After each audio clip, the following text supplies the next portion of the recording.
자, 함께 따라합니다. 감사의 비밀. 예, 추수감사절이 벌써 돌아왔습니다.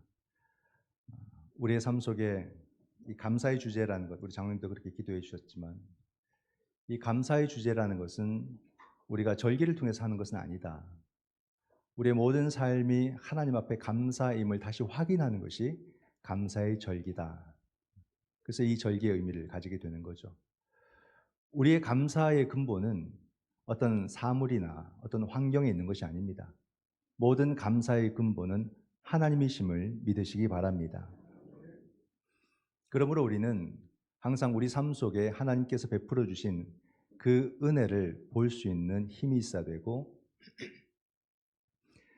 모든 순간 속에서 하나님 앞에 감사할 수 있어야 된다.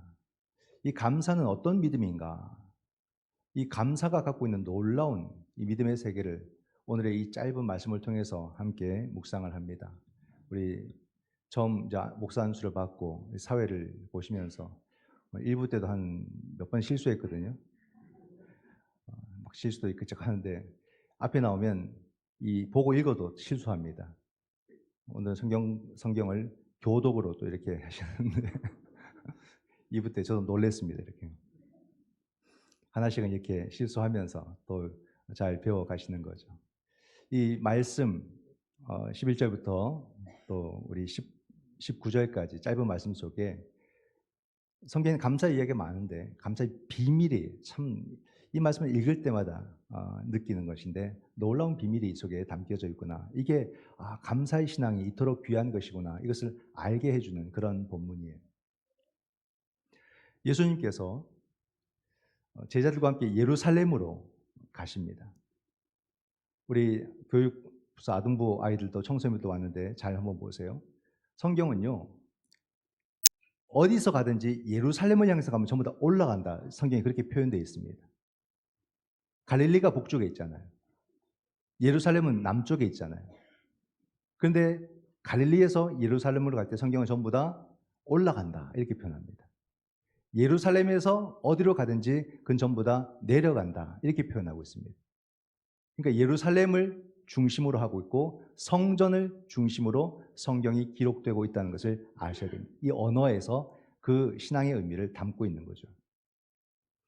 예수님께서 제자들과 함께 예루살렘으로 올라가시는 길 가운데 갈릴리와 또 사마리아 땅 이 경계를 지나가십니다. 그 경계를 지나가시다가 한 마을에 지나가시게 됐는데 그 마을에 어떤 사람들이 있었냐면 나병 환자 10명이 있었어요. 나병. 이 나병은 큰 병이죠. 그렇기 때문에 나병에 걸리게 되면은 그 마을과 그 공동체에서 분리를 시킵니다. 그래서 함께 섞여 살지 못하게 하는 거죠. 그렇게 해서 이 사람들은 마을 저기 가장자리 어디에서 함께 이렇게 살아가면서 구걸하면서 이렇게 생활을 합니다.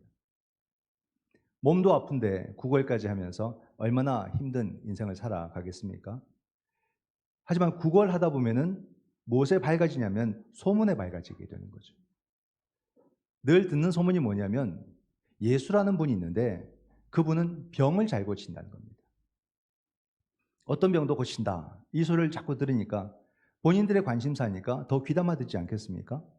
병을 그렇게 잘 고치시는 분이 계시는구나. 이런 생각을 하게 된 거죠. 그러다가 또 소문이 들려옵니다. 바로 그 예수라는 분이 우리 마을을 지나가신단다. 이 얘기를 듣게 된 겁니다. 그러니까 이 사람들은 온통 그 예수라는 분을 만나기 위해서 집중하고 기다리고 있습니다. 그러다가 예수라는 분이 제자들과 함께 이렇게 마을로 들어오는 모습을 볼 때에 그들은 소리를 지르는 거예요. 예수 선생님, 우리를 불쌍히 여기소서. 이렇게 외칩니다.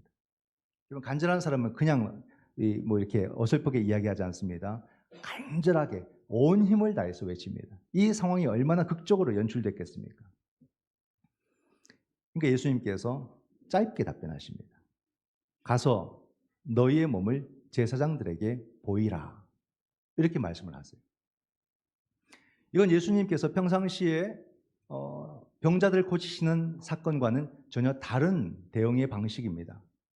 일반적으로 주님께서 병자들을 고치실 때에는 주님이 그냥 직접 고쳐주세요. 그 자리에서. 고치는 방식은 뭐 말로 하든지 아니면 손을 이렇게 대시든지 이렇게 하면서 주님께서 낫기를 원하노라 이렇게 말씀을 하시는데, 이 사람들은 제사장들에게 가서 몸을 보이라 이렇게 다른 방법으로 주님께서 이야기를 하십니다. 그렇게 하신 이유는 뭐냐면 바로 이 병을 율법이 언급을 하고 있기 때문에 그래요.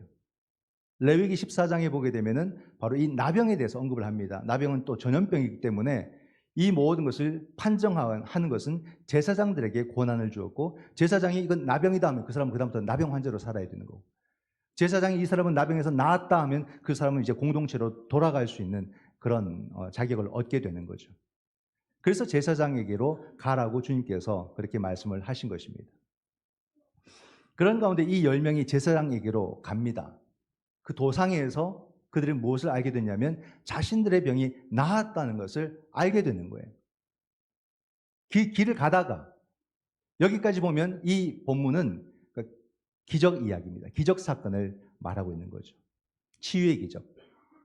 근데 오늘 본문은 초점이 기적이 아니에요. 병 나음이 아니에요.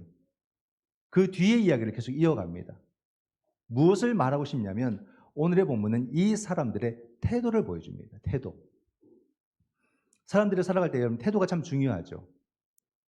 이 사람들에게도 주님은 태도를 중요하게 여기시고 그 태도에 집중하게 하십니다. 15절과 16절을 보면 그 중에 한 사람이 자기가 나은 것을 보고 큰 소리로 하나님께 영광을 돌리며 돌아와 예수의 발 아래 엎드려 감사하니 그는 사마리아 사람이라. 10명 중에 9명 그리고 1명 이렇게 구분이 되는데 이 1명을 사마리아 사람이라 이렇게 말합니다. 그렇게 본다면 9명은 유대인일 가능성이 크겠죠. 그런데 이 9명은 계속 그냥 갑니다. 그 길을. 왜? 제사장에 가서 자기가 이제 나았다는 것을 판명을 받아야 되기 때문에. 근데 1명은 그 길을 가다가 그 자리에서 돌아서는 거예요. 제사장에게까지 안 갑니다. 돌아섭니다. 그런 예수님에게로 달려가서 하나님께 영광을 돌리며 예수님의 발 아래 엎드려 예수님에게 감사했다. 이렇게 말합니다. 그러니까 예수님께서 이 사람에게 뭐라 말했냐면 일어나 가라.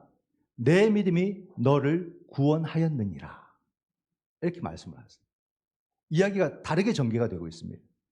그러니까 치유 사건의 목적이 아니라 거기서 다른 이야기가 지금 전개되고 있다는 말이에요.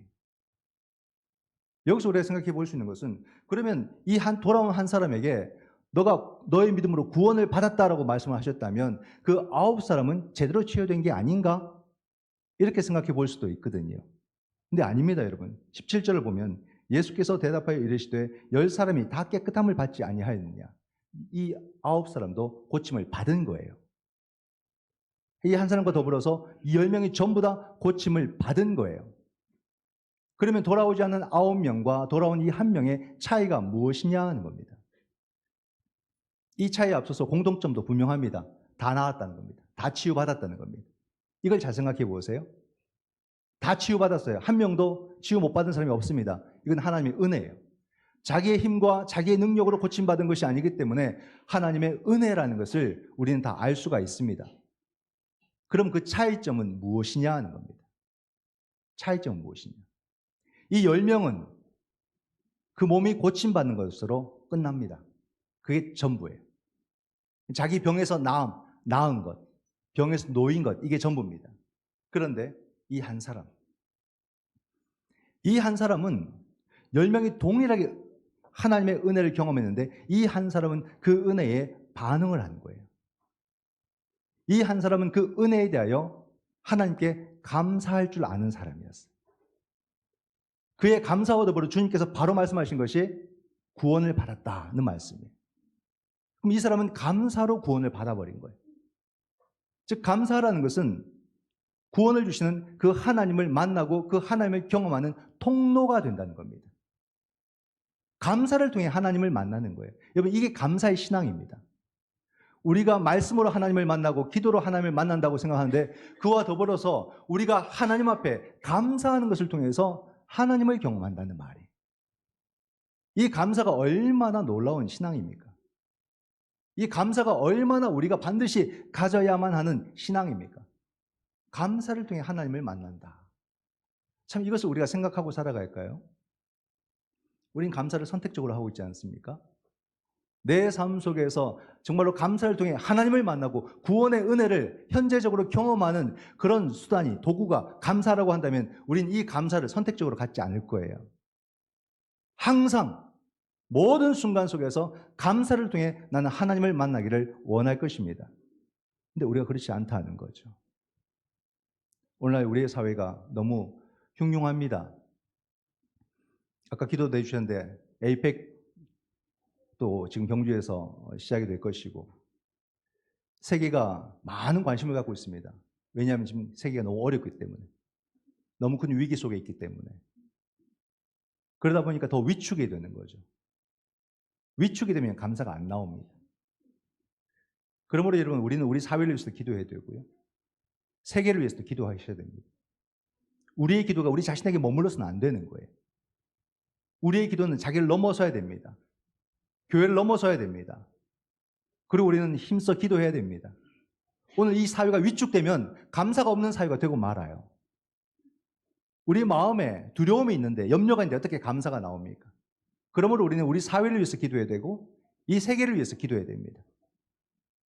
여러분, 많은 사람들이 위축이 되어서 그 입에서 감사가 잘 안 나와요. 제가 헌금에 대해서 다 일일이 보지는 않습니다만 감사 헌금 봉투는 항상 제 방으로 옵니다. 그럼 감사의 조건들 이렇게 보는 거죠. 무슨 일이 있었고 무엇에 대해 감사하시는가. 그 제목을 보고 같이 기도합니다. 감사, 오늘날 우리가 어떤 감사를 드리고 있는가. 우리 사회가 위축이 되니까 개인의 삶도 위축이 되고, 그러면서 점점점 그리스도인들도 감사가 사라지고 있는 그런 시대를 살아가고 있다. 내 삶에 여러분, 감사가 더 많아지고 있는 것 같습니까? 감사가 점점 줄어들고 있는 것 같습니까? 오늘날 우리의 모습이 감사가 점점 줄어가는 모습이 아닌가. 근데 여러분, 우리 기독교는요, 이 모든 역사와 또 그 역사 속에 있는 한 개인, 그 개인의 삶, 역사와 모든 개인, 그 개인도 전부 다 하나님의 섭리 속에 있음을 가르치는 것이 기독교의 진리입니다. 말씀이에요. 모든 역사를 다스리는 하나님은 한 개인의 삶도 하나님이 친히 섭리를 베풀어 주심으로 그 삶을 다스리신다는 말입니다. 이 한 사람을 다스리시는 하나님은 온 세계와 온 역사도 하나님께서 친히 다스리시는 분이시라는 말입니다. 우리가 이것을 믿고 이것을 고백한다면 우리는 항상 하나님을 감사해야 되는 거 아니겠습니까? 근데 감사가 안 나오고 있다는 거죠. 여러분, 오늘 나의 모든 삶은 오직 하나님의 은혜임을 믿으시기 바랍니다. 매 순간순간이 여러분 하나님의 은혜로 이루어지는 거예요. 우리는 이 모든 것을 자꾸 당연시 여기게 되고 내가 누리는 것을 당연하게 여기게 되고, 그렇게 됨으로써 우리는 자꾸 무뎌지고, 그러면서 내 힘과 내 능으로 뭔가를 이룬 것처럼 착각해 버리고, 그러면서 감사해야 될 모든 순간들을 다 놓쳐버리는 거죠. 그러나 여러분, 우리의 모든 삶이 과연 내가 당연하게 누릴 수 있는 권리로서 누리는 것일까라는 겁니다. 오늘 나는 어디에 속할까? 이 9명 중에 한 사람일까? 아니면 돌아온 이 한 사람일까? 나의 위치가 어디일까? 내 삶이 어디에 있는가? 이걸 우리 한번 묵상해 보자는 겁니다. 여러분, 오늘 말씀에 두려운 점이 어떤 부분인 줄 아십니까? 이 9사람도 치유를 받았다는 거예요. 만약에 이 사람들이 그냥 그대로 길을 갔다고 해서 다시 병이 도졌다거나 문제가 발생했다면 아마 이 문제는 그렇게 크게 심각하게 안 갔을 겁니다. 그런데 병이 나았다는 거예요. 이게 오늘 우리에게 주는 메시지가 뭡니까? 오늘날 우리가 감사를 하지 않아도 내 삶에 별 탈이 없다는 겁니다. 이게 문제라는 거예요. 감사를 하지 않았다고 해서 내 삶이 당장 어떻게 끝나는 게 아니라는 말입니다. 이것이 우리로 하여금 무뎌지게 만드는 겁니다.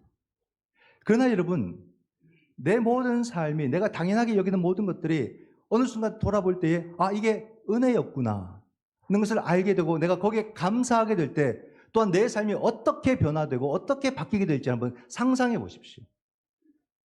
내 삶이 그냥 병 낫는 수준에서 끝나버리는 그런 정도의 삶이 아니라 감사하게 될 때 그 감사를 통해 나의 하나님을 만나게 되고, 그 하나님께서 예수 그리스도를 통해서 내게 베풀으신 그 구원의 은혜를 오늘 내가 만나게 될 때에 과연 내 삶이 어떻게 달라질지를 우리가 상상해 볼 수 있다는 말입니다.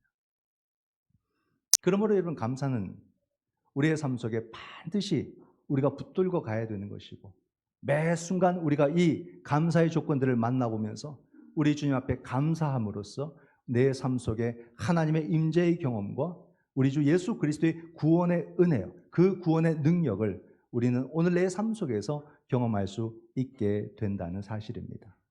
여러분, 감사는 신앙이에요. 우리의 너무나도 훌륭하고 멋진 신앙입니다. 말씀과 더불어, 기도와 더불어 이 감사가 내 삶에 우리가 포기할 수 없는 그런 너무나도 소중한 믿음임을 믿으시기 바랍니다. 그래서 이제 우리는 성찬에 참여할 것입니다. 이 성찬에 참여함으로써 우리는 예수 그리스도를 먹고 마시고, 그러므로 예수 그리스도와 하나가 되고, 오늘은 특별히 감사절로서 그 예수 그리스도에게 감사 고백 드릴 수 있는 그런 성찬이 될 수 있기를 주님의 이름으로 축원드립니다. 아멘.